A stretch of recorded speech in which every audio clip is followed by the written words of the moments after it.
I like ships. I don't know if that's really been obvious through the art that I make or through the games that I've produced, but I'm really into really large, really old wooden boats. And in particular, I've been interested in the SS Savannah recently, which is both named after my hometown and is the first steamship to ever cross the Atlantic Ocean. The SS Savannah left Savannah, Georgia on May 22nd, 1819, and was received in Liverpool, England on June 20th of the same year. It continued on after that through the Baltic Ocean into St. Petersburg, where Captain Moses would eventually anchor in Kronstadt on August 31st. He would later meet with Tsar Alexander Petrovich in St. Petersburg, and the Tsar would gift Rogers a set of iron furniture. To me, it's very interesting to think that in a parallel universe 7 years later, in a world where the fictional was fact, Horatio Hornblower made a very similar voyage into the heart of Russia to meet with Tsar Alexander to discuss the rising threat of Napoleon's advances in Europe. Both of these captains, Rogers and Hornblower, although at this point it would be incongruous to me to not count the fact that Bush was the none-such-as-true captain, whereas Hornblower was just the commander, or the Commodore, in 1812, navigated those exact same waters to reach deep into the midst of Russia, even though the ships that these two captains used were of very different makeups. Now, this is such a precise and specific Venn diagram of my interests that I could not bring attention to it. The story of the SS Savannah isn't that widely known. I grew up in Savannah myself, and my father was a charter boat captain and shipbuilder. And even with all of that, I had never heard about the SS Savannah until only about a year ago or so. And Hornblower, they don't really be the same, popular reading level for people of my generation as other stuff does, which is a shame because I rank Forster's Hornblower books up there with Douglas Adams's Hitchhiker's Guide, Isaac Asimov's Robots, Ursula K. Le Guin's Earthsea, all of those in that very specific, you really should just read everything they ever wrote, but this series in particular category. But in both the Nonsuches and the Savannah's cases, both visits were profitable, and each captain ingratiated himself to Alexander in appropriate ways for the time. The Savannah, with it not being a ship of war, was obviously there for much less important reasons, more to show the capabilities of steam power than anything else and kind of show off what America was doing, the rest of the world wasn't. But there's something to be said for the gigantic gesture that is.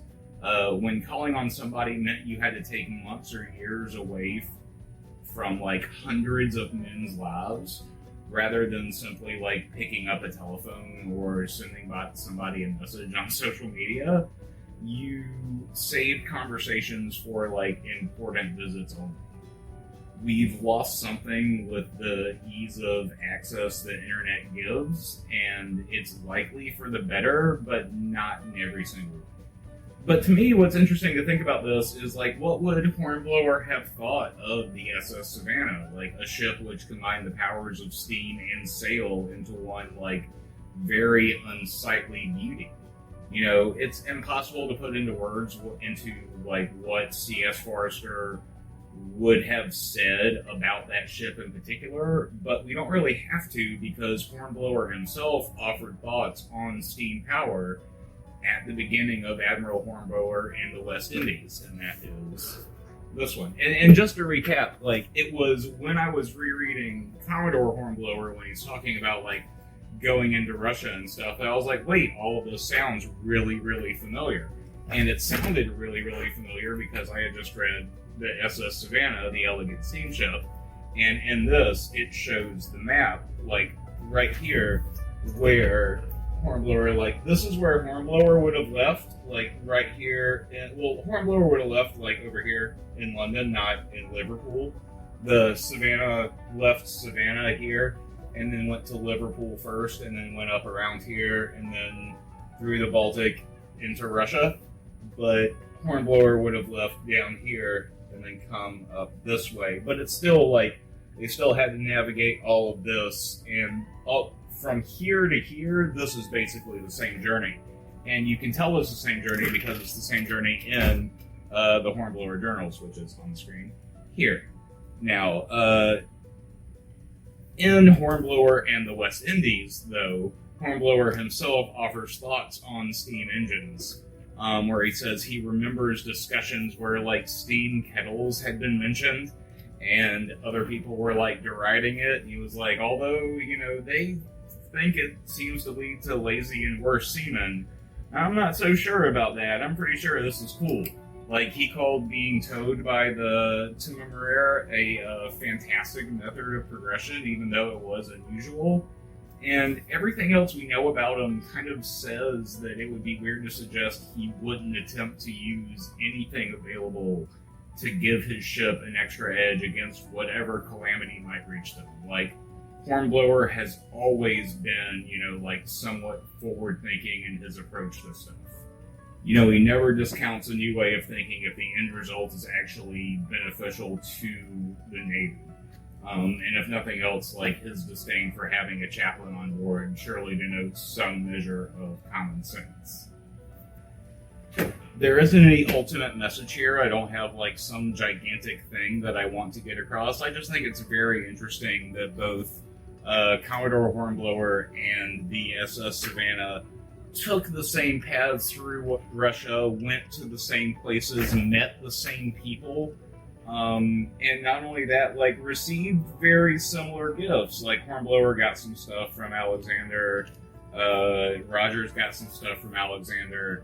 It was a little bit awkward. I don't know how accurate this is. I don't think Rogers had an affair with a countess while he was there, but it's interesting, and it's nice when fiction and history lines up like that. I think that more than anything else, I think more people should read the Hornblower books because they're very, very good, and they will get you interested in more real-world history.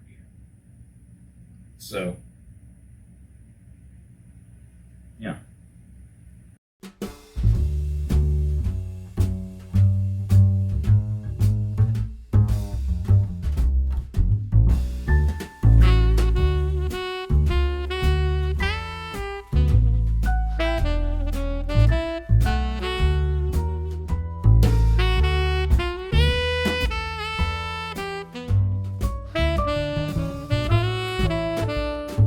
It's not too bad, right?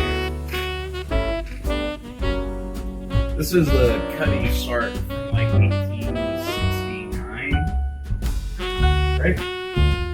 Cuddy Sark 1860. Hey!